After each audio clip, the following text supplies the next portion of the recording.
hanya diberikan kepada keturunan Abraham. Lalu bagaimana mungkin di Elia mengatakan bahwa sunat itu hanya boleh dilakukan oleh keturunan Ishak.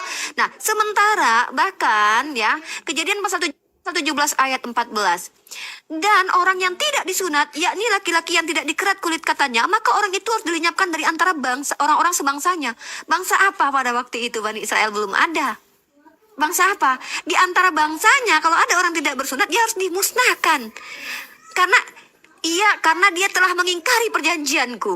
Ini masih di dalam fase belum muncul keturunannya dari Bani Israel, teman-teman. Ini masih di zamannya Abraham. Apa kata Tuhan di zaman Abraham? Kalau tidak bersunat, baca Kejadian 17 nomor 14. Lagi-lagi ya, bahwa ini merujuk, nampak sekali ada kontradiksi iman antara yang diyakini bahwa ini hanya merujuk kepada keturunan Ishak saja, tetapi ternyata di ayat lain juga ditujukan untuk orang lain. Kemudian kita baca lagi. Dan semua orang dari isi rumah Abraham, baik yang lahir di rumahnya maupun yang dibeli dengan uang dari orang asing, disunat bersama-sama dengan dia. By the way, Ismail juga termasuk yang disunat. Kemudian kita baca lagi Kejadian pasal 34 nomor 22. Ini saya sedang membantah argumentasi bahwa perjanjian kekal itu hanya diberikan kepada keturunan Ishak ya.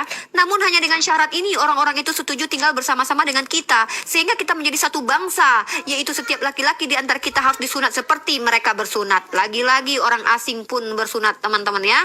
Kemudian kalau kita lihat Keluaran pasal 12 nomor 48. Tetapi apabila seorang asing telah menetap padamu dan mau merayakan Paskah bagi Tuhan, maka setiap laki-laki yang bersama-sama dengan dia wajiblah disunat.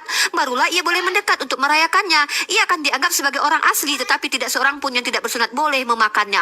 Poin-poin di sini adalah bantahan terhadap argumentasi bahwa hukum kekal Tuhan, perjanjian kekal Tuhan itu hanya diberikan kepada anak keturunan Ishak. Itu poin saya. Nah, sekarang bagaimana? Saya ingin merujuk kepada firman Tuhan. Firman Tuhan adalah ketetapan-ketetapan Tuhan yang diberikan kepada para nabi. Saya akan tunjukkan bahwa bukan hanya dari Bani Israel, nabi-nabi di dalam kitab keyakinan orang-orang Yahudi, teman-teman. Saya akan buktikan di dalam literatur Britannica, teman-teman ya. Salah satu.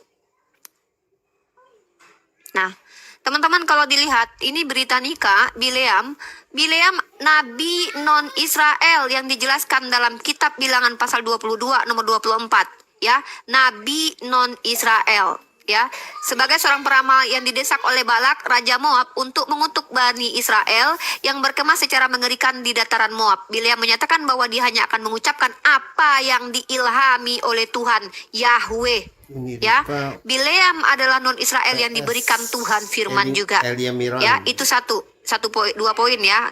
Satu tentang janji kekal Tuhan, yang kedua, nah, saya membawa kitab Raja-Raja untuk membuktikan bahwa Tuhan itu selalu janjinya dua arah. Kalau kalian tidak ikuti perjanjian Tuhan, maka Tuhan tidak akan memberikan janjinya. Menariknya adalah ketika Bani Israel, kalau kita lihat catatan-catatan Bani Israel adalah orang yang tegar tengkuk, digelari sebagai ular beludak oleh Yesus. Bahkan mereka adalah nenek moyangnya pembunuh para nabi.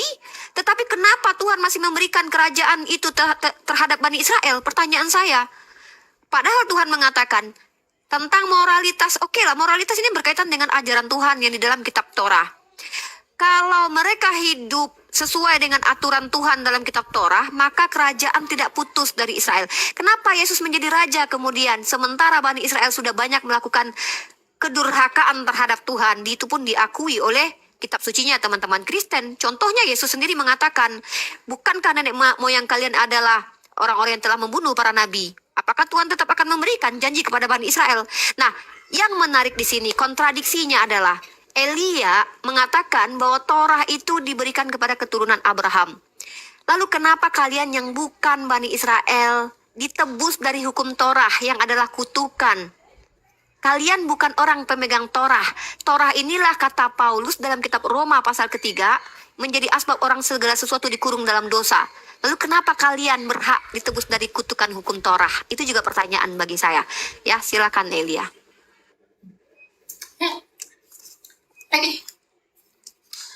Oke, bentar ya. Oke, begitu. Baik, Oni, ada beberapa hal yang harus saya tanggapi. Tadi kalau Oni mengatakan bahwa keturunan bangsa lain itu juga mendapatkan janji itu, tapi sepertinya Oni sama sekali tidak memahami esensi wahyu Tuhan. Di dalam Taurat dikatakan begini ya, bahwa perjanjianku dengan dia menjadi perjanjian kekal dengan keturunannya. Jadi perjanjianku yang kekal itu hanya diberikan bagi Isa, bukan Ismail. Dan tadi Uni mengatakan keturunan Ismail juga mendapat janji. Oh, tentu tidak. Kenapa? Tuhan telah menyanggahin itu.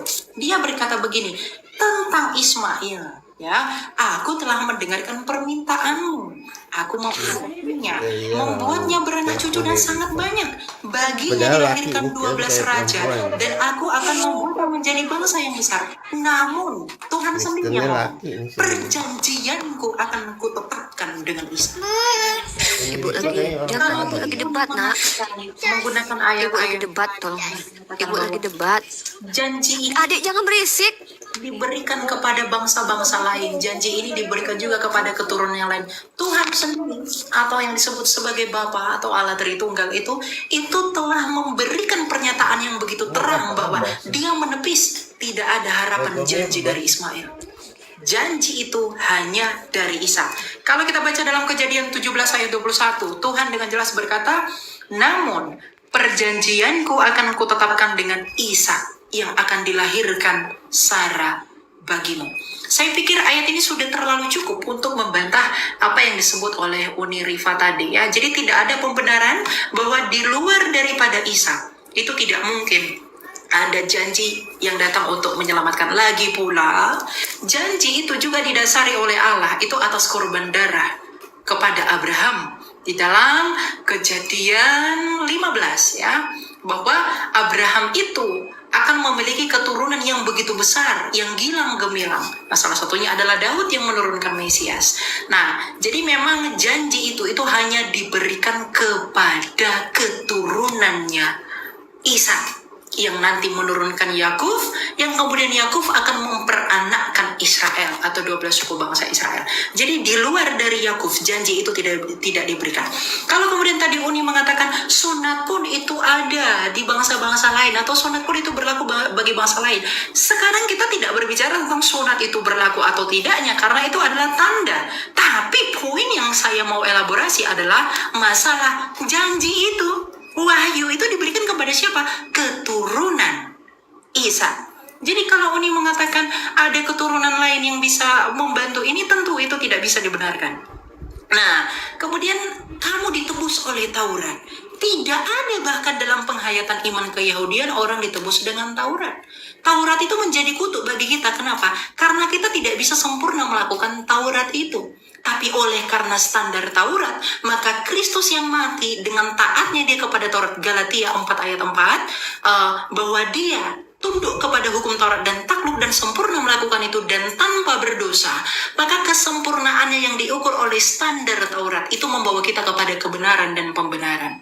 Oleh karena itu, ketika kita beriman kepada Kristus, beriman kepada Tuhan dan Mesias yang memang dijanjikan, karena dia memang keturunan dari Abraham melalui Ishak, bukan Ismail, maka keselamatan itu kita peroleh. Makanya Kristus mengatakan sudah selesai. Tidak boleh ditambah-tambah.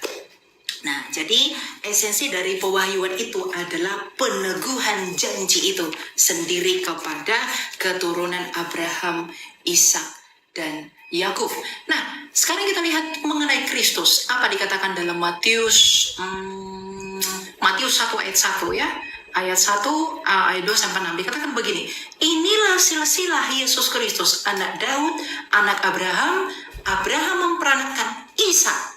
Ishak memperanakkan Yakub. Yakub memperanakkan Yehuda dan saudara-saudaranya.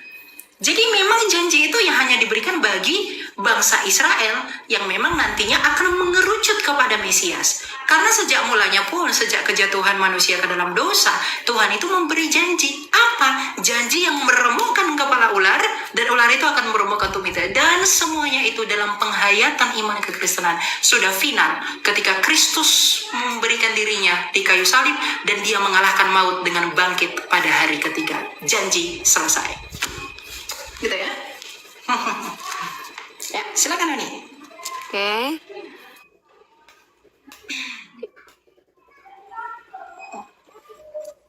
Oke, teman-teman. Bentar ya. Waktunya belum. Bentar, waktunya. Oke, ini dia. Di end aja. Nanti oke. Oke, Oke, teman-teman. silakan Nani. Saya ingin Elia menjelaskan ke saya Kejadian pasal 17:7, mula-mula janji Tuhan Abraham itu ada kaitannya dengan keselamatan. Tolong dijelaskan di ayat itu.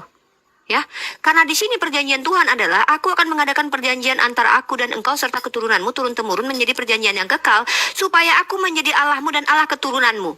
Kalau Elia berpegang teguh di sini, maka jangankan kami umat Islam, kami lebih aman karena bagaimanapun juga Nabi Muhammad SAW itu keturunan dari Nabi Ismail alaihissalam, masih juga dianggap keturunan Abraham walaupun tidak diakui oleh iman Kristiani.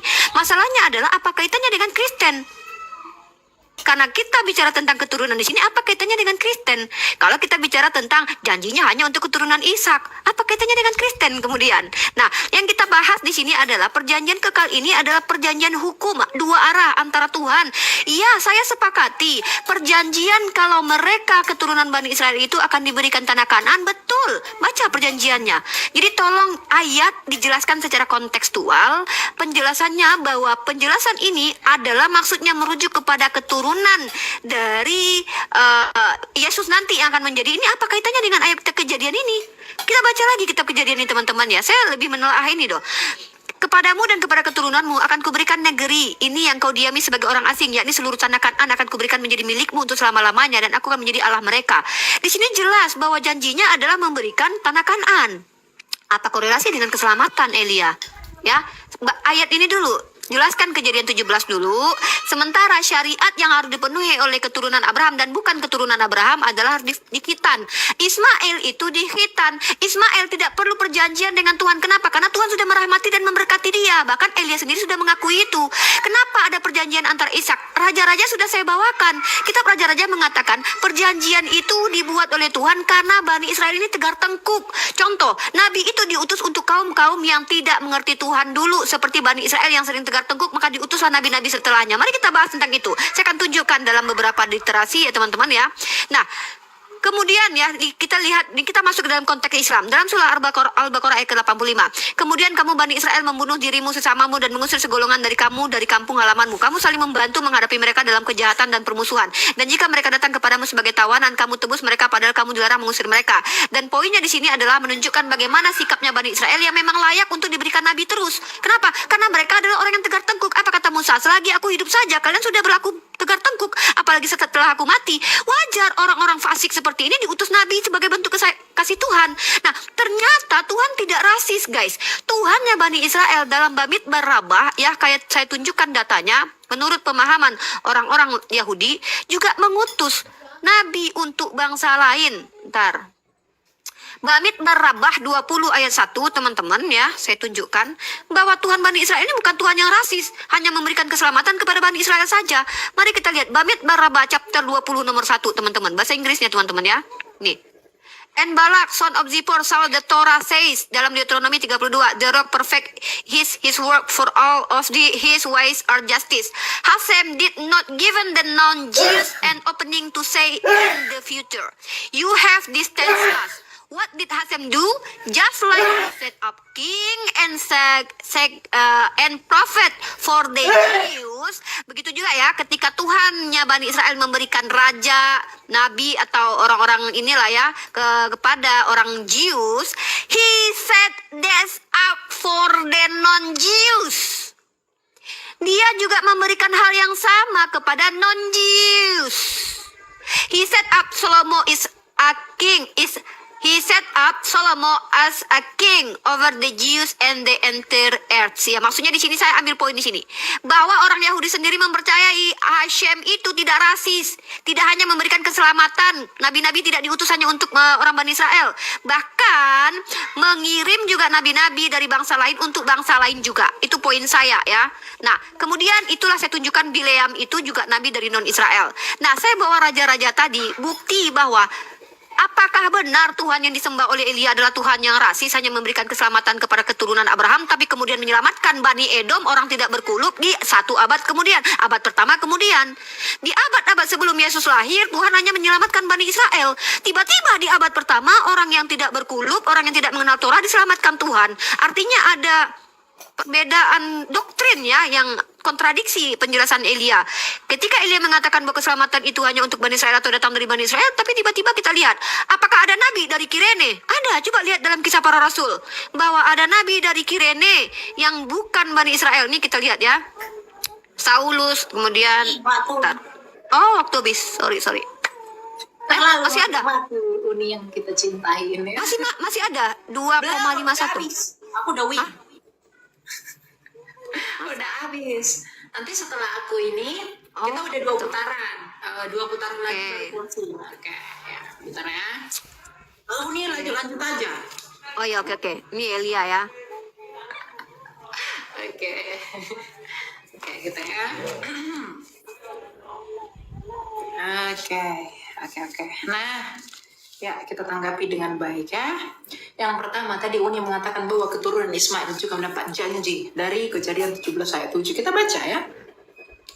Aku akan menetapkan perjanjian antara aku dan engkau serta keturunanmu. Turun-temurun menjadi perjanjian yang kekal supaya aku menjadi Allahmu dan Allah keturunanmu. Betul, menjadi Allah keturunanmu. Tapi janji itu melalui keturunan yang mana? Yaitu dijawab di dalam Kejadian 17 ayat 21. Perjanjianku dengan Ishak bukan dengan Ismail. Ya, itu sudah jelas dijawab oleh Tuhan. Jadi mau ini dimaknai keturunan siapa lagi, itu sudah Tuhan sendiri yang menjawab di dalam Torah, di dalam Kejadian 17 ayat 21. Tapi mengenai Ismail, dia memberkati, betul, dia memberkati Ismail, tetapi dia tidak memberikan janji itu kepada Ismail. Dia mengikat perjanjiannya dengan Ishak. Jadi kalau Uni mengatakan Ismail juga mendapat bagian, tentu Tuhan sendiri yang membantah itu dengan pengandaiannya. Kemudian yang kedua, Uni mengatakan bahwa karena bangsa Israel ini tegar tengkuk, kemudian ini yang membuat seolah-olah ada peluang bahwa janji itu diberikan kepada bangsa lain. Kita coba lihat di dalam Hosea. Di dalam Hosea dikatakan begini, keluarga Hosea gambaran Israel yang tidak setia. Rusaknya keluarga Hosea itu tidak membuat Allah mengutus nabi lain daripada Hosea. Bahkan di dalam Hosea 1 sendiri pada konteksnya sama, Allahnya Abraham, Ishak dan Yakub itu mengatakan di dalam Hosea 1 ayat 10 dengan perikop janji tentang keselamatan. Tetapi kelak jumlah orang Israel akan seperti pasir laut yang tidak dapat ditakar dan tidak dapat dihitung. Di tempat mana dikatakan kepada mereka, kamu bukanlah umatku, di situ akan dikatakan kepada mereka, anak dari Allah yang hidup. Orang Yehuda dan orang Israel akan berkumpul bersama dan mengangkat satu pemimpin bagi mereka. Mereka akan menduduki negeri ini. Sungguh betapa besar bagi Israel. Jadi meskipun Hosea memberontak, Tuhan tidak menyediakan nabi lain. Malah dia memberikan janji keselamatan bagi bangsa itu dengan pengharapan apa? Pertobatan.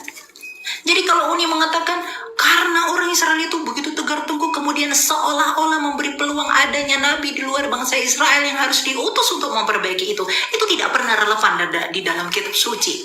Bahkan di dalam Hosea, rusaknya moral bangsa Israel di zaman Hosea, itu Tuhan tidak mengutus nabi lain. Dia tetap mempertahankan itu, malah memberi janji keselamatan yang menjadi tanda bahwa Allahnya Abraham, Ishak dan Yakub itu setia.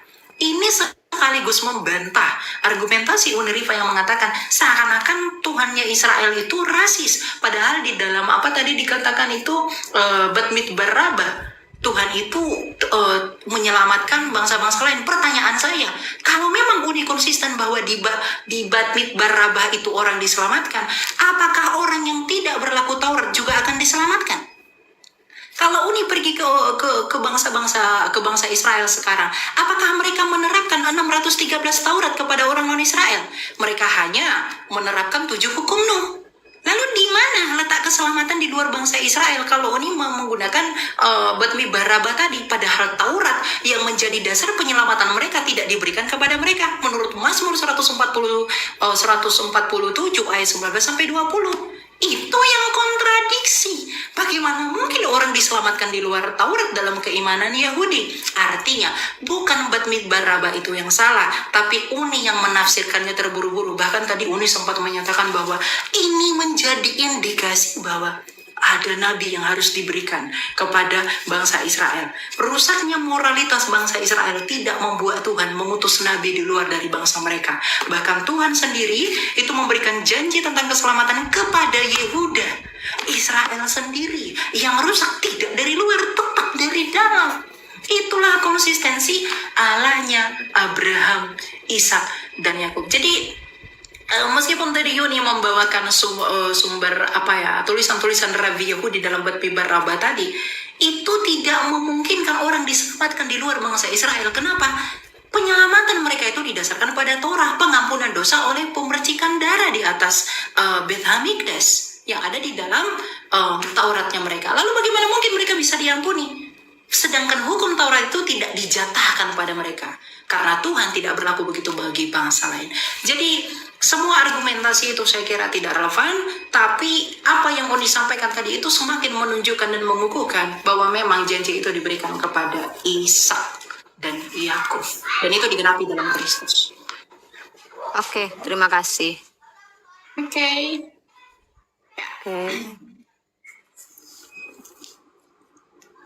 Bentar. Tunggu sabar teman-teman.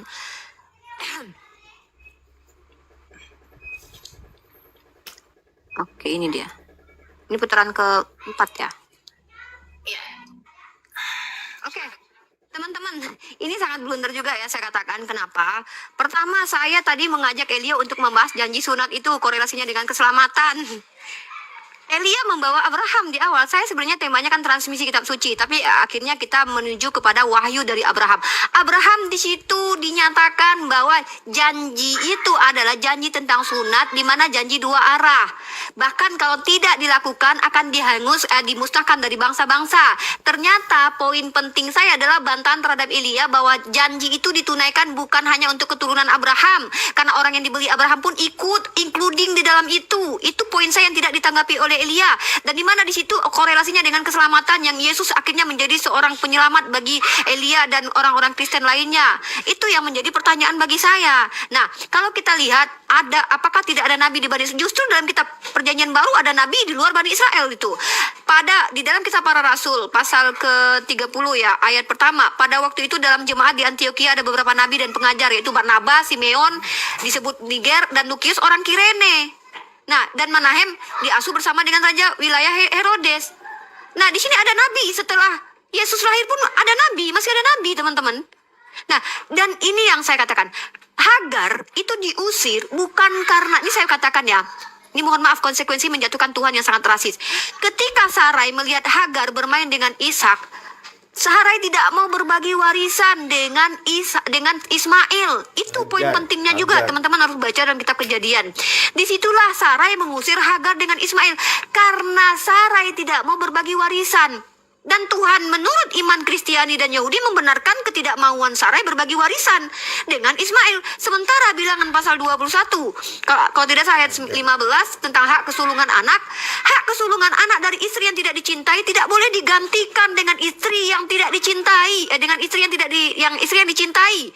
Walaupun Ismail itu anak yang dari istri yang tidak dicintai, harusnya menurut Ulangan atau bilangan 21 ayat 15 yang diatur oleh kitab Torah, tidak boleh digantikan dengan hak kesulungan ke Ishak. Tapi tiba-tiba coba lihat teman-teman, begitulah dalam iman Kristen dan Yahudi menukarnya bahwa yang mendapatkan hak kemudian adalah Ishak.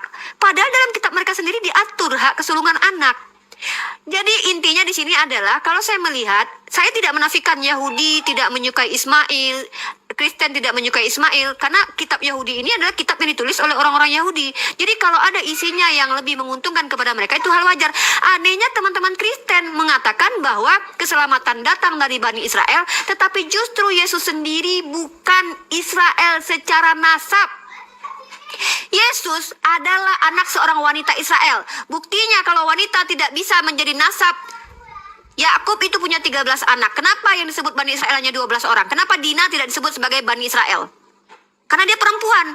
Tapi Yesus yang konon katanya mewarisi janji dari Tuhannya Elia, justru lahir tanpa bapak yang Yahudi. Tapi kalau kita lihat silsilahnya, dipaksakan silsilahnya dari bapak tirinya, yaitu Yusuf. Jadi doktrin Elia yang mengatakan bahwa keselamatan itu dari Bani Israel dan menyematkan Israel itu kepada Yesus, itu blunder sendiri dalam silsilahnya kitab Elia. Coba perhatikan. Apa Apa kaitannya Yesus dengan Israel? Kalau memang nasab itu bisa kepada seorang wanita, kenapa Dina tidak dikatakan Bani Israel? Kenapa 12 suku saja Bani Israel, sementara Yakub punya anak 13? Ya, itu juga pertanyaan saya. Nah, kita kembali ke tema transmisi kitab suci. Sebenarnya sudah jauh sangat melenceng dari transmisi kitab suci, bahkan tidak menyentuh bagaimana ring satu kita, Yesus ke Elia, Nabi Muhammad ke saya, mentransfer kitab suci itu tidak tersentuh. Justru kita lebih membahas perjanjian Tuhan dengan Abraham yang bahkan tidak diikuti oleh orang Kristen karena memang mereka tidak mendapatkan hak untuk mengikuti menurut Elia. Padahal di dalam iman Kristen, di dalam iman Yahudi saya sudah tunjukkan sebagai bentuk keadilan Hashem, Hashem juga menyelamatkan bangsa lain, bahkan mengutus nabi dari non-Israel seperti Bileam. Saya sudah kasih contoh, Bileam nabi non-Israel. Bangsa lain juga diutus menurut tradisi orang-orang Yahudi. Kalau Elia sebagai Kristen menolak itu, ya kan itu doktrin asumsi teologinya Kristen. Ya, nggak mungkin juga mereka sepakati semua yang dipahami oleh orang Yahudi.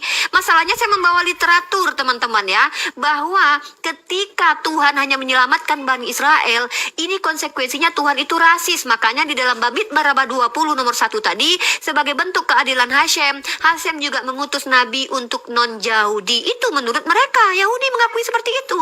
Nah, begitu juga dengan nabi yang dari Kirene ini, juga ada di dalam kitabnya Perjanjian Baru sendiri, Kisah Para Rasul. Nah, jadi saya bingung dengan Elia ini. Standing point Elia mengatakan bahwa keselamatan itu datang dari Bani Israel. Sementara Yesus itu tidak bisa dikatakan Bani Israel karena dia bukan anaknya Bani Israel. Karena nasab itu dari laki-laki, bukan dari perempuan. Sementara silsilah dalam kitab PB itu justru dari bapak tirinya yang tidak ada kait-mengait dengan Yesus. Mungkin itu saja. Terima kasih. Oke. Oke, bentar ya. Saya minum dulu. Silakan. Oke. Aduh. Panas. Saya pengen kita tuh lebih fokus sih. Ini transmisi kitab suci nggak tersentuh loh, Dek. Proses perjalanan Ya, panjang memang kitab suci. Gini Uni. Atau Nanti part kalau selanjutnya aja. Iya, nanti kita buat apa kapan lagi Next janji ya. kita. Karena kita kan bahas gini, lisan dulu yang menimbulkan tulisan. Gitu toh, ya kan? Jadi janji. Oke, saya paham. Oke. Jadi nanti kita sepakati bahwa ada perbedaan di antara kita tentang janji Tuhan, tetapi kalau tentang transmisi nanti berarti Elia minta waktu lagi nanti berarti ya, minta time lagi. Next mungkin. Kira-kira minggu ini atau minggu depan. Karena materinya sudah saya siapkan. Saya juga sibuk Uni ya. Jadi ya saya tidak seperti Uni yang memasak rendang, nggak ada pesanan jual gitu ya. Saya nggak terlalu sibuk tapi rezeki berlimpah itu sih alhamdulillahnya. Ya alhamdulillah lah ya. Oke. Bentar dulu ya, saya buka dulu.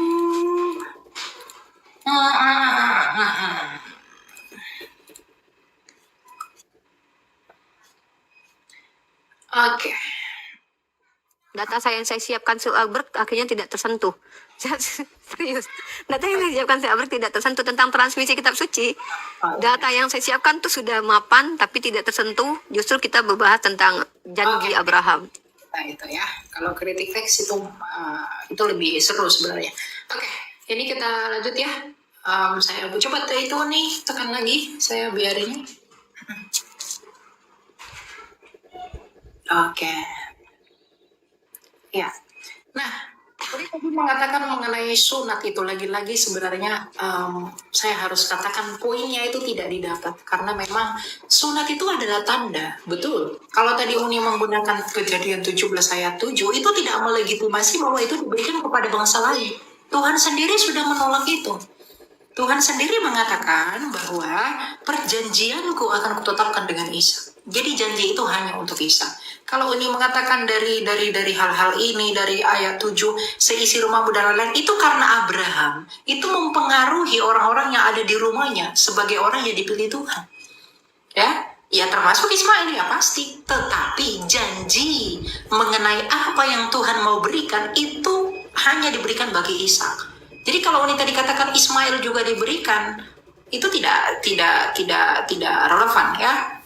Nah, kemudian nabi di perjanjian baru juga ada nabi. Pertanyaan saya, apakah nabi di perjanjian baru yang disebut nabi itu adalah nabi dalam peraturan Taurat? Tentu tidak. Jadi kalau Uni mengatakan setelah perjanjian baru pasti ada nabi. Kalau mungkin Uni mengatakan bahwa nabi kami itu juga adalah nabi, itu tidak terhitung sebagai nabi di dalam hukum Yahudi karena dia tidak ditabiskan. Ya? Jadi perjanjian baru, kalau Uni mengatakan oke, dia tidak ditabiskan, dia harus karena dia adalah nabi baru, ya harusnya dia mengikuti peraturan Kristus dari para rasul. Begitu. Nah, yang ketiga mengenai Yesus yang adalah bukan Israel. Pertanyaan saya, adakah catatan sejarah atau catatan yang Alkitabiah di dalam kanon yang menyangkal keyahudian Kristus? Ingat, kalau dia bukan orang Yahudi, dalam pemahaman orang Yahudi tidak mungkin dia dipanggil sebagai rabi. Mungkinkah orang Yahudi menjadikan yang bukan Yahudi menjadi rabi? Yesus itu orang Yahudi, maka dia disebut sebagai rabi. Jadi kalau Uni mengatakan Yesus itu tidak sah karena dia itu sebenarnya bukan orang Yahudi, orang Yahudi mengakui dia sebagai rabi. Bahkan dia mengajar di bait Allah, dia masuk ke sinagoga. Anda ingat ketika peristiwa Antiochus Epiphanes di dalam Deuterokanonika di kitab Makabe, orang-orang dalam tanda petik orang-orang non Israel itu menjara dan menajiskan bait suci yang dilarang oleh orang Israel. Kalau Yesus bukan orang Israel atau bukan bagian dari keyahudian, mungkinkah dia mengajar di bait suci? Mungkinkah dia mengajar di Beit Hamikdas? Mungkinkah dia mengajar di sinagoga? Jadi saya pikir Uni terlalu terburu-buru menyimpulkan argumentasi mengatakan Yesus bukan orang Yahudi. Terlalu banyak data dan fakta yang Alkitabiah maupun yang sejarah untuk mengkonfirmasi bahwa Yesus adalah orang Israel. Nah, bagaimana janji itu dipenuhi di dalam Kristus? Ini saya komparasi begini. Kalau Uni mau membenarkan bahwa di pandangan iman kami itulah yang menyempurnakan, yang menyelesaikan janji itu. Ada beberapa hal yang perlu Uni bayangkan. Kalau memang Uni, keyakinan Anda itu adalah menggenapi janji itu, apakah sunat yang Anda lakukan menurut sunat yang dilakukan Abraham? Sunat yang dilakukan Abraham usia berapa? 8 hari. Anda disunatkan usia berapa? 20 tahun, 15 tahun, 40 tahun. Itu sama sekali tidak mengelaborasi janji Abraham. Kalau Anda mengklaim bahwa Anda dari Abraham, sama sekali tidak. Tidak ada poin yang dapat Anda dapatkan dari sini. Yang pertama, Anda bukan dari keturunan Ishak. Yang kedua, Anda bukan dari Israel. Yang ketiga, Anda bukan dari keyahudian. Yang keempat, Anda sekalipun bersunat, itu hanyalah sunat yang Uni maksud di luar bangsa-bangsa lain. Bukan sunat bangsa Israel yang kepadanya janji diberikan. Sunat Israel di dalam Taurat, di dalam Miswot nomor 17, usia 8 hari. Kenapa Anda disunatkan tidak usia 8 hari? Kalau memang janji itu Anda yang mewarisinya. Oleh karena itu, tidak satu pun yang Anda dapatkan kalau Anda mengklaim bahwa kami adalah penerus dari Abraham. Semuanya gagal. Dalam pengertian, apa yang diajarkan Taurat, apa yang diwarisi oleh Allah, itu sama sekali tidak dielaborasi oleh yang datang setelah Yesus Kristus. Ya, jadi janji itu hanya boleh digenapi oleh Kristus. Kenapa? Karena hanya Kristus yang menyelesaikan semua hukum itu di dalam kesempurnaannya, di dalam takluknya dia kepada hukum Taurat. Galatia 4 ayat 4. Yesuslah yang disunat usia 8 hari karena dia keturunan Abraham. Kalau dia bukan keturunan Abraham, tidak mungkin dia disunat. Uni pergi ke sana orang Padang, ke Israel, Uni nggak mungkin disunat. Gitu ya, jadi coba direfleksikan kembali. Thank you. Ini masih sekali lagi tanggapan habis itu closing statement ya, karena saya harus menanggapi beberapa poin. Oke, ada 4 poin ya yang ingin saya tanggapi dan 2 informasi yang ingin saya sampaikan. Saya fokus dulu deh di sini. Oke, saya tanggapi argumen Elia lagi teman-teman. Kata Elia begini, menurut orang Yahudi, pertanyaan saya, kamu kalau membawa standar orang Yahudi, jangankan Nabi saya, Tuhan yang kamu tuhankan saja, jangankan jadi Tuhan, jadi Mesias pun tidak diterima, Elia. Kalau kita bicara menurut orang Yahudi, ya, jangankan Nabi saya, Tuhan yang kamu tuhankan saja jangankan jadi Tuhan, jadi Mesias saja ditolak. Kalau kita bicara menurut Yahudi, saya di sini tidak, parameter kebenaran saya bukan dari pendapat Yahudi, tapi saya membawa sudut pandang Yahudi terkait bagaimana mereka memahami Tuhan yang memberikan keselamatan kepada siapa saja. Apakah hanya kepada Bani Israel atau melulu dari Bani Israel? Saya sudah bantah datanya dengan adanya pengutusan Bileam sebagai nabi. Satu. Yang kedua adalah adanya daerah-daerah yang bukan Bani Israel diselamatkan. Baca Yunus pasal 3 nomor 1 sampai 5. Itu Nineve, itu Bani Israel bukan? Nineve kenapa diberikan keselamatan sama Tuhan? Apakah Nineve adalah bagian dari Bani Israel? Apakah mereka bersunat? Tidak bersunat. Jadi kalau kita bicara tentang keselamatan Tuhan, ini esensi Tuhan yang kita pertanggungjawabkan di sini. Apakah Tuhan itu rasis atau tidak? Tapi segala argumen dari Elia menunjukkan Tuhannya Elia rasis. Hanya berdasarkan dari Bani Israel, kesukuan saja. Sementara Tuhan yang kesukuan ini, kita bicara tentang perspektif Yahudi terhadap Yesus. Menurut anggapan orang, dia orang Yahudi, betul. Sebenarnya kalau kita bicara apakah ibunya orang Yahudi, saya pun sepakat. Bahkan kami sepakati ibunya orang Yahudi. Tetapi bukti bahwa Tuhan tidak hanya melulu kepada orang tuanya yang Yahudi, yang keturunannya Yahudi, seperti perspektif orang Yahudi, bahwa dari keturunan mereka lah akan datang keselamatan itu. Makanya Yesus tidak punya bapak. Karena konsep nasab itu harus dari bapak. Kamu lihat dalam kitab Lukas pasal 23, adekku Elia. Yesus itu dianggap Yahudi, dikatakan Yahudi karena dia dikatakan anak Yusuf. Ya, siapa? Anaknya Yusuf. Ketika Yesus memulai pekerjaannya, menurut anggapan orang, baca dalam kitab Lukas pasal 23 pasal 3 nomor 23. Nih, saya bacakan nih. Ini anggapan orang terhadap Yesus tuh banyak di zaman itu, mengatakan dia dari Belzebul, mengatakan dia adalah orang yang hasil zina bahkan sekalipun. Jadi di sini konteks yang saya katakan, keselamatan datang dari Bani Israel. Yesus itu tidak sempurna menjadi Bani Israel karena dia bukan anak kandung seorang laki-laki Israel. Dia adalah anak tiri dari laki-laki Israel secara silsilah. Dalam kitab kamu di Perjanjian Baru, coba kamu baca silsilah baik Matius ataupun Lukas, dia menjadi keturunan Israel atau sampai ke Daud karena bapak tirinya yang tidak ada korelasi dengan kenasapan. Ya, nah, teologi tentang kitab Kejadian. Ini aku yang ngelag ya? Atau gimana? Ya, jadi gitu ya. Ya, intinya jadi ada kontradiksi dari doktrin yang sampaikan Elia dengan realitas yang terjadi. Bahwa satu, ada nabi yang diutus dari Bani Israel. Kedua, ada bangsa yang diselamatkan di luar Bani Israel, yaitu bangsa Nineve. Yang ketiga adalah bahwa Yesus secara nasab itu tidak bisa dikatakan Bani Israel kalau memang menggunakan konteks perjanjian kekal keturunan Abraham tadi. Karena secara nasab gagal Yesus sebagai Bani Israel karena dia bukan dari anak bapak atau laki-laki dari Bani Israel. Saya tidak katakan dia bukan orang Bani Israel atau Yahudi. Saya akui bahwa perempuan, ibunya itu, makanya dia dikatakan Ibnu Maryam. Tapi kalau kita bicara nasab, tidak ada nasab itu dari perempuan, Elia, ya. Karena nasab itu dari bapaknya. Makanya saya kasih contoh. Bani Israel itu punya berapa orang? Yakub itu punya ada berapa anak? Ada 13. Kenapa cuma disebut 12 Bani Israel? Kenapa Dina tidak disebut? Dikarenakan nasab itu hanya kepada lelaki. Ini menjadi rancu. Doktrin iman Yahudi dengan Kristen itu sudah berantem, kemudian ditambahi dengan doktrin yang datang kemudian yang mengaku-ngaku bahwa Yesus itu ada silsilahnya sampai ke Daud melalui jalur Yusuf. Itu sebuah kebohongan publik loh, mengatakan bahwa Yesus adalah anak Bani Israel melalui jalur Yusuf. Karena secara realitas baik saya sebagai muslimah dan Elia sebagai Kristen mengakui bahwa dia bukan anak laki-laki Israel karena dia tidak punya bapak, ya, itu. Jadi pernyataan bahwa Yesus adalah keturunan Bani Israel itu adalah anggapan orang, ya. Dalilnya pun jelas dalam Lukas pasal 3 nomor 23.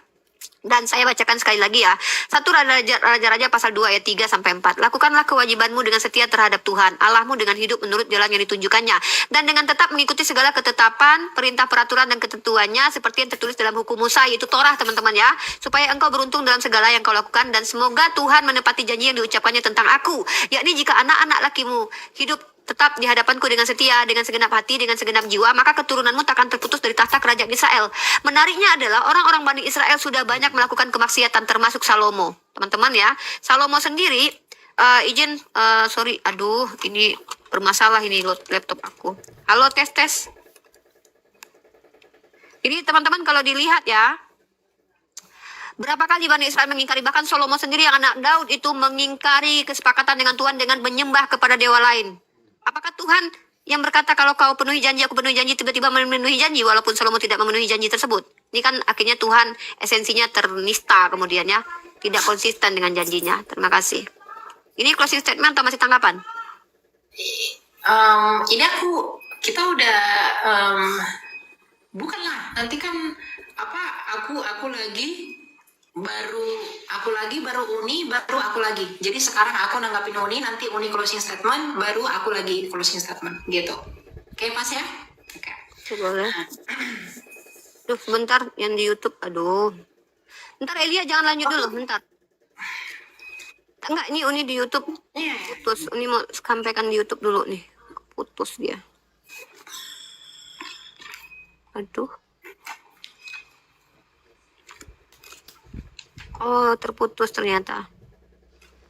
Ya, sambungkan dulu, sambungkan. Ya. Bentar ya guys, bentar ya Elia. Terputus saya di YouTube. Kenapa? Sesi 2. Habis baterai. Bukan, apa namanya, wifi ini tiba-tiba berpindah ke wifi yang satu lagi. Oh. KBS-nya jadi terputus. Ya biarkan dulu dia ya teman-teman ya. Bentar. Ini Biar dulu. saya semuanya biar nggak ada yang dipotong-potong nanti. Ini dokumentasi ini penting bagi saya. Waktunya jalan terus belum? Waktunya belum. Belum. Kita belum menjalankan waktu kok. Ini sesi tanggapan masih atau closing statement? Tanggapan lah, nanti Uni closing baru aku closing lagi. Kan apa? Bentar ya. Duh, saya bikin sesi kedua dulu deh, Elia bentar. Oke, sebentar. Suaranya kedengeran. Duh, ini kalau sendirian ini adminnya pada nggak. Oke teman-teman ya, kita ini juga sambil poin-poin Uni tadi saya udah dapet semua ya. Kita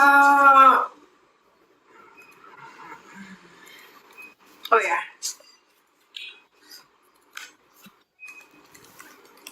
Itu di luar negeri ada bunyi listrik. Ya, memang ada lah. Pakai ini juga.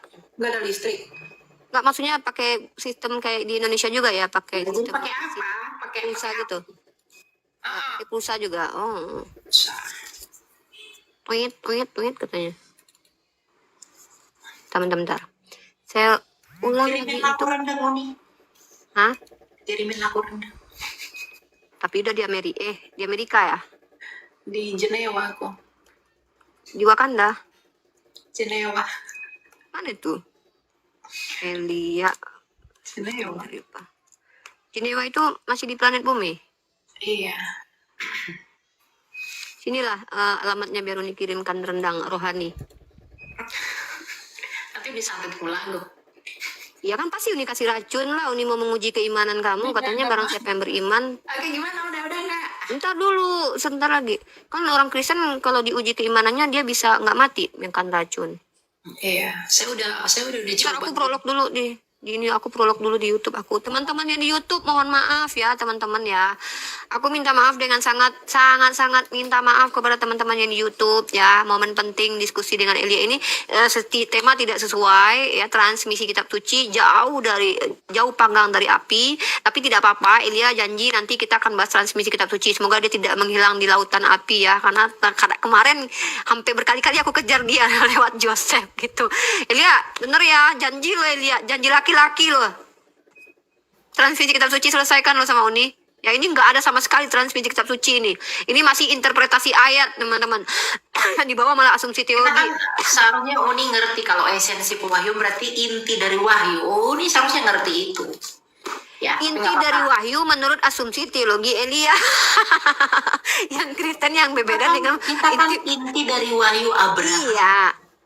Bukan Lah, Abraham itu dipahami oleh 3 agama. udah aku lah dulu. Udah.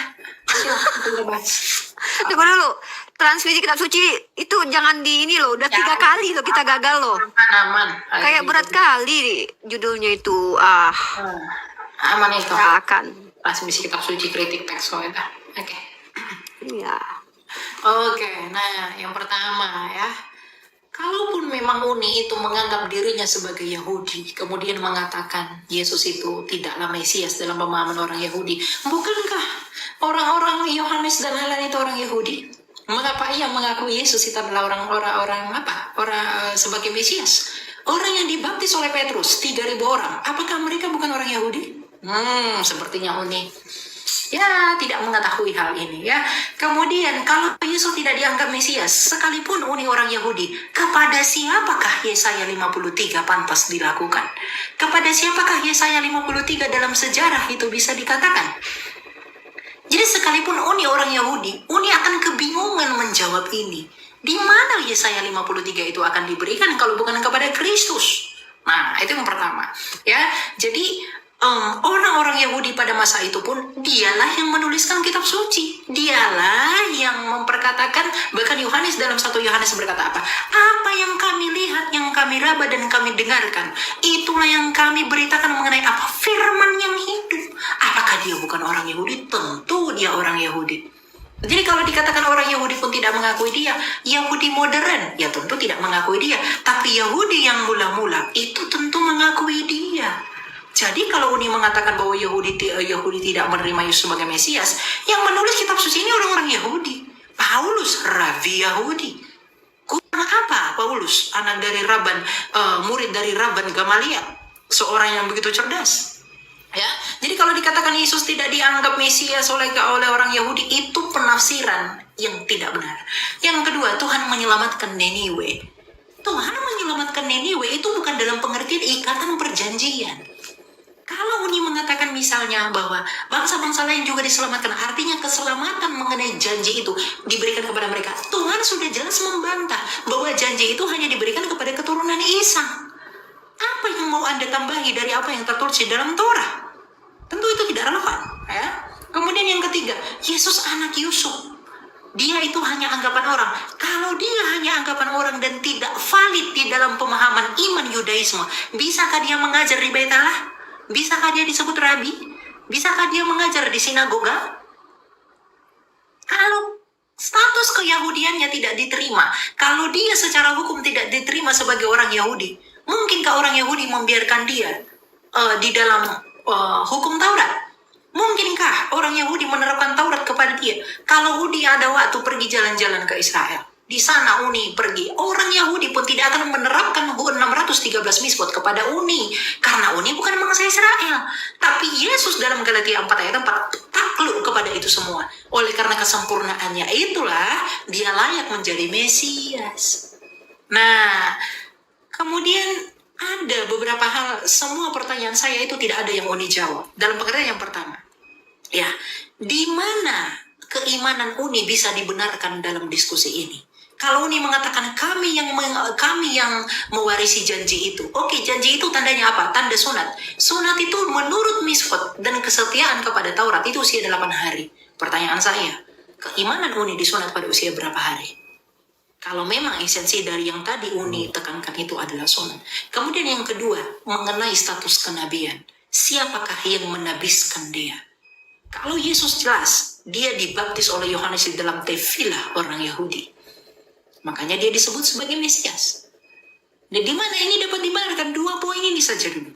Ya, bagaimana mungkin Anda mengakui bahwa Anda dari Abraham, tetapi sunat? Karena tadi Uni mengatakan ada juga bangsa lain yang disunatkan. Lah, kalau orang lain disunatkan, tetapi bukan sunat menurut peraturan Abraham, itu untuk apa? Yesus disunat pada usia 8 hari. Iman Anda disunatkan pada usia berapa hari? Kalau itu di luar dari syarat itu, artinya tidak ada tempat bagi Anda untuk menerima janji itu. Karena memang janji itu sudah selesai di dalam siapa?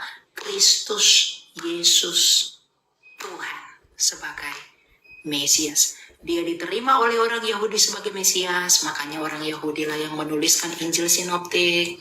Kemudian dia diterima sebagai Mesias yang menyelamatkan karena Yesaya 53 hanya boleh digenapi oleh Kristus. Tidak ada dalam sejarah yang bisa menggenapi Yesaya 53 selain daripada dia. Begitu. Jadi sempurnalah iman kekristenan itu, bahwa semua misteri dalam perjanjian lama digenapi dalam Kristus. Taurat dan kitab para nabi selesai. Kristus memberi hukum baru. 2 hukum, kasih Allah dan sesama. Akan ada pertanyaan, terpaksa saya nggak bisa closing statement karena ada pertanyaan yang harus saya jawab itu. Gimana dong? Ya udah. Ya. Saya berikan ini aja. Uni waktu tambahan 5 menit gitu ya. Uni 2 kali baru closing statement karena saya ada janji dengan teman saya yang buat call. Ya, 20. Ya, Oke, pertama saya tidak pernah mengaku sebagai orang Yahudi ya. Justru di sini saya mengingkari Tuhan itu rasis. Tuhan itu tidak rasis. Buktinya Tuhan menyelamatkan orang di luar Yahudi seperti Niniwe, dan juga Tuhan mengutus nabi lain dari yang bukan Bani Israel, yaitu Bileam tadi. Itu bukti bahwa Tuhan itu tidak rasis. Tuhan Bani Israel ya, bukan Tuhannya Elia ya. Tuhan dalam perspektif Elia, sorry ya, berbeda sepertinya.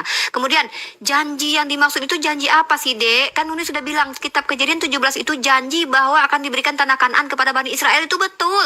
Tapi tentang keselamatan di mana di Kejadian 17 itu? Nah, sementara tanda perjanjian itu bukan hanya dilakukan, kita fokus di sunat. Tanda perjanjian itu bukan hanya untuk Bani Israel doang. Kan sudah Uni katakan tadi, bahkan yang dibeli di rumahnya Abraham juga disunat, Ismail juga disunat. Itu Tuhan yang katakan kok. Bahkan udah berapa ayat Uni katakan, orang lain atau orang asing juga bersunat.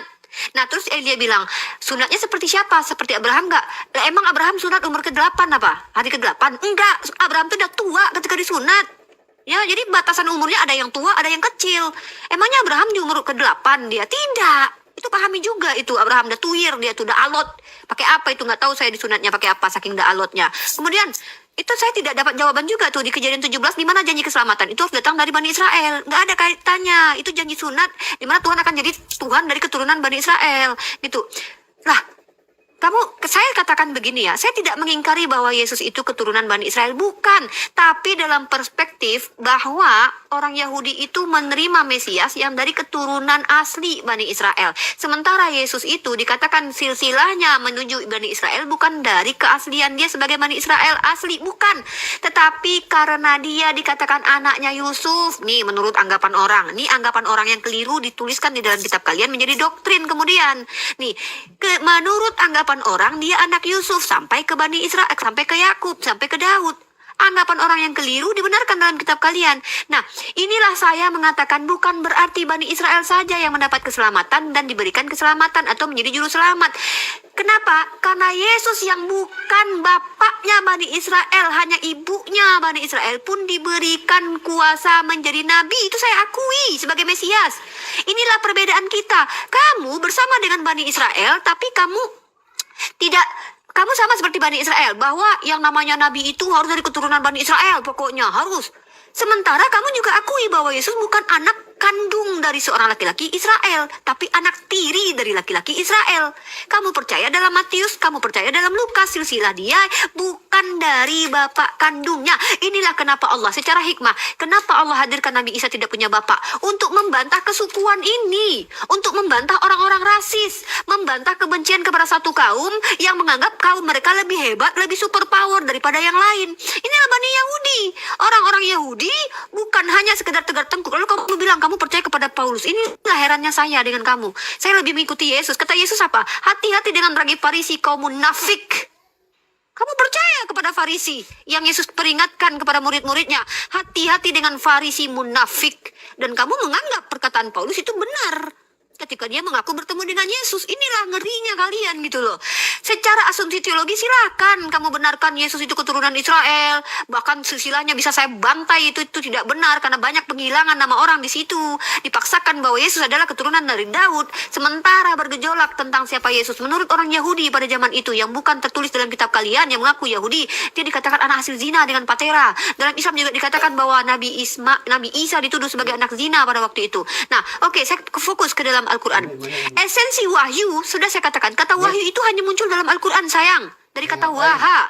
Dari esensi wahyu adalah komunikasi Tuhan dengan hambanya yang disebut dengan nabi atau rasul, di mana mereka diperintahkan kalau nabi untuk dirinya sendiri, kalau rasul untuk umatnya. Untuk apa? Memberitakan firman Tuhan. Itu esensi wahyu. Nggak ada janji-janji begitu. Ya, walaupun kalau kita pakai bahasa Bible itu janji Tuhan. Kembali saya katakan, janji Tuhan itu bukan janji karena rasisnya Tuhan. Bukan janji karena Tuhan itu memilah-milah siapa yang dia kehendaki untuk dipilih, siapa. Bukan. Tapi janji Tuhan itu kepada Bani Israel, karena Bani Israel ini tegar tengkuk, harus ditetapkan janji kepada mereka. Mereka adalah umat tegar tengkuk, baik di kitab saya ataupun di kitab kamu. Mereka sering mengingkari apa yang Musa bawa. Makanya mereka dibuat perjanjian, diangkat buku Tursina di hadapan mereka. Maka mereka harus memenuhi janji yang mereka berikan, Tuhan berikan kepada mereka. Baru Tuhan penuhi janji kepada mereka. Saya bacakan dari ayat ayatnya di mana? Di dalam kitab. Masya Allah, terima Enggak. kasih Bang alumni ya. Ada meong kan gitu ya. Nah, nggak dalam sampai, kitab nggak Raja-Raja ada. sudah saya Ini katakan dan ketika. kamu tidak bahas. Kamu bilang masalah moral.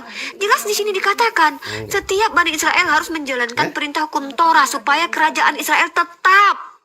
Kenapa kerajaan Israel tetap sampai ke namanya Yesus di situ sementara Bani Israel aplikasinya sangat mengingkari Perekam mereka? layar. Sekarang Uni closing. Jadi closing statement saya. Dalam Islam jelas kata wahyu itu hanya Kadang ada di lawan. dalam Al-Quran kami. Ini di Esensi luar wahyu negeri. secara definisi baik etimologi, Di terminologi Jenewa. ataupun aksiologi itu adalah firman kehendak Tuhan yang diberikan Iya, kepada iya. nabi dan rasulnya untuk diberikan kepada umatnya, baik itu perintah, larangan, janji ataupun informasi. Seperti ini. Itulah yang disebut dengan wahyu Injil dalam perspektif pakai Islam. gitu. Dari mana Kan sumbernya? di dia mah boleh. Cek KBBI.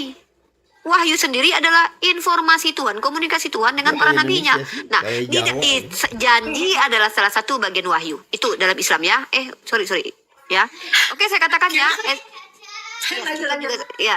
Ya, jadi Dia teman-teman harus paham ya. bisnisnya gini. Wahyu itu Rendah. hanya ada dalam bahasa Arab dalam Iya, Al-Qur'an, iya, teman-teman ya. Saya sudah katakan dalam Al-Qur'an.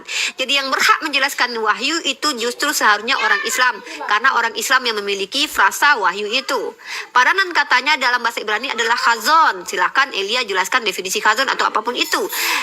Janji Tuhan adalah salah satu dari pewahyuan. Jadi bukan hanya janji saja wahyu itu. Wahyu itu ada perintah Tuhan, ada larangan Tuhan, ada informasi Tuhan terkait apa-apa yang ingin Tuhan sampaikan. Contoh kalau kita lihat firman Tuhan di dalam hati pun ada di dalam kitab Torah Musa. Apakah itu wahyu atau tidak? Ketika Tuhan berfirman di dalam hati, ditulis dalam kitab Torah, 5 kitab Musa. Apakah itu janji? Tidak. Jadi kita tidak bisa diikat dengan apa yang Elia mau, yaitu esensi wahyu hanya janji. No. Lebih luas wahyu itu adalah kehendak Tuhan yang harus didengarkan hambanya melalui perantaraan nabinya. Itu dia wahyu, esensi wahyu ya. Jadi saya tidak sepakat dengan Elia bahwa wahyu itu hanya sekedar janji. No. Karena Tuhan tidak hanya berjanji. Tuhan memberikan perintah, Tuhan memberikan aturan, dan Tuhan memberikan hukuman. Menceritakan kisah-kisah orang terdahulu. Itu yang disebut dengan wahyu. Nah, setelah kita bahas tentang wahyu ini, mohon ke depan kita bahas bagaimana proses transmisi kitab suci kita secara ilmiah kita jabarkan menggunakan kaidah-kaidah keilmuan Elia. Itu yang sangat penting sebenarnya yang ingin saya bahas. Walaupun tidak Namanya tersentuh perempuan. sama sekali pada malam kali ini. Begitu Elia. Terima kasih. Dia sendiri udah ngakuin. Ya silakan di end nih. Nggak bisa di-end kayaknya. Udah pakai aja, nanti diulang lagi. Jadi kamu sama Enggak mau begitu. Aku orangnya sistematis. Saya nggak suka gitu. itu bukan sistematis, konsisten. Kalau sistematis itu kan tetet gitu. Ya iya, justru itu harus sistematis namanya. Konsisten. Konsisten mana? Sistematis itu kan teratur dari awal sampai akhir seperti itu. Apa kaitannya timer dengan sistematis? Bentar dulu. Keras-kerasnya Oke, tapi lanjut. nggak marah gitu. Oke, jadi karena ini memang adalah closing statement, saya mengikuti adab dalam berdiskusi ya. Karena ini mungkin terkesan seperti debat, meskipun kita tidak tahu parlementerinya apa. Tapi ini yang mau saya sampaikan bahwa apapun yang tadi saya sampaikan, Uni itu berfokus kepada apa atau usahanya untuk membantah pendapat saya, tapi tidak bisa membenarkan apa yang menjadi iman mereka di dalam sudut pandang Taurat.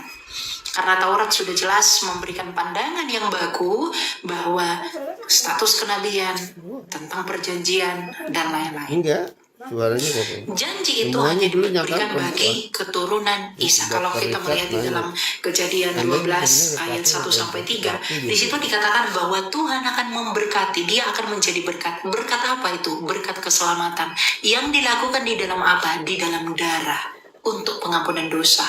Makanya dalam Ibrani 9 ayat 22 dikatakan tidak ada penumpahan, tidak ada pengampunan dosa tanpa penumpahan darah. Inilah yang tidak dielaborasi oleh Rifa, bahwa poin-poin ini sama sekali tidak ditegur. Poin-poin ini sama sekali tidak dipahami dalam artian apa? Inilah janji. Kalau dikatakan di mana di dalam Kejadian 17 itu mengenai keselamatan, mengenai yang lain-lain, itu semua dijawab oleh para nabi di dalam Ketuvim dan juga di dalam Nefiim. Oleh karena itu Yesaya yang adalah nabi bangsa Israel itu mengatakan bahwa dari mereka lah nanti yang akan datang hamba Tuhan yang menderita, yang oleh karena dia kita mendapatkan pengampunan, di mana dia yang bangkit itu akan memberikan serta melihat keturunannya gilang gemilang. Jadi dari diskusi ini kesimpulan saya itu adalah bahwa memang kekristenan adalah puncak dan finalitas pewahyuan. Kekristenan adalah anugerah terbesar bagi dunia ini. Sejak mula-mula kekatolikan, ortodoks, dan kekristenan melalui gereja Katolik mengkanonkan kitab suci yang kudus. Melalui itu kita bisa melihat betapa sempurnanya Allah itu berkarya melalui bapak-bapak gereja. Kita lihat para rasul dengan konsisten memberitakan Yesus yang sama dalam Galatia 1 ayat 8 bahwa memang inilah Kristus yang kami nyatakan di dalam kitab suci yang berhak menerima janji itu. Dia sebagai seorang Mesias, dia sebagai seorang raja, dia sebagai seorang imam, dan dia sebagai seorang nabi. Yang artinya setelah dia tidak ada perlu pembaharuan janji karena Kristus telah menutup materai. Makanya dalam penglihatan Yohanes di Pulau Patmos ia berkata, jangan kamu meteraikan perkataan ini karena pengetahuan akan bertambah. Bahkan Yesus memberi janji, aku datang segera. Dia tidak memberikan nabi-nabi lain lagi yang dia ikuti menurut persepsi Taurat, karena Taurat sudah selesai dan Injil telah diberitakan. Oleh karena itu, saya pikir di luar kekristenan, di luar Kristus tidak ada keselamatan yang bisa mengklaim janji yang diberikan kepada Abraham oleh Allah Abraham, Ishak, dan Yakub. Janji itu diikat dengan darah, maka Kristus pun menggenapi janji itu dengan darah. Janji itu diikat adalah berkat, maka Kristus menabur berkat kepada dunia. Oleh karena dia, penginjilan ke seluruh dunia itu terjadi. Tidak ada yang seperti ini di sepanjang kitab suci, atau bahkan di luar bangsa Israel yang dijanjikan. Jadi esensi dari pewahyuan di dalam kekristenan secara umum di dalam perspektif agama Abrahamik, hanya kekristenan satu-satunya keimanan yang mengelaborasi seluruh perjanjian lama dan menggenapi janji itu di perjanjian baru. Itulah alasan kenapa gereja berdiri teguh sejak abad mula-mula sampai sekarang untuk senantiasa mewartakan kebenaran Injil dan keselamatan bagi seluruh dunia. Seperti yang dikatakan oleh Yesus dalam Yohanes 8 ayat 24-25, sebab jikalau kamu tidak percaya bahwa akulah dia, Mesias, ego eimi, kamu akan mati dalam dosamu. Datanglah dan percayalah pada Yesus, karena untuk apa engkau memiliki seluruh dunia tapi engkau tidak punya hidup, sia-sialah semuanya itu. Maranatha, Tuhan memberkati. Ya. Oke. Berarti belum bisa ditentukan jadwal tentang transmisi kitab suci berarti ya? Ya. Gitu ya. Jadi lo DM berarti. Oke, terima kasih buat Elia. Mohon maaf kalau ada kata-kata Uni yang salah yang menyinggung perasaan. Fokus buat Elia ya. Kalau umat Kristen yang lain ya terserah lah. Baik pun saya tetap juga mereka akan tersinggung ya. Tapi kalau ini karena Anda adalah pendiskusi, maka saya fokus kepada Anda. Jika kalau ada mungkin kata-kata saya yang tidak mengenakan ya, itu hal yang dalam ranah dialektika, mudah-mudahan dimaklumi ya. Next time saya masih menunggu jawaban dari Elia terkait tema yang kita bahas adalah transmisi kitab suci, karena itu yang sangat very important. Buat apa berbicara tentang isi sementara transmisinya saja tidak ilmiah atau tidak bisa diterima. Mungkin itu saja Elia. Oke. Baik, terima kasih. Aku juga terima kasih buat Uni. Uni menjadi partner diskusi yang ya bagi saya lebih unggul lah daripada yang lain yang hanya sekedar menghujat gitu ya. Jadi terima kasih pujiannya. Tapi Uni termasuk yang cantik ya. Lebih ganteng saya. Tapi lebih cantik saya gitu. Masa Ya. banyak yang bilang kamu lebih cantik dari saya nggak terima lah. Makanya saya dandan malam ini. Saya lagi kok. Makanya Uni singgung dengan orang-orang di bawah. itu jangan mempercayai kalau mengatakan saya itu perempuan gitu loh. Saya kan laki-laki. Gitu ya. Oke. Bukan, saya sakit. Oke. Dadah, hati-hati di Jenewa. Ya. Oke. God bless.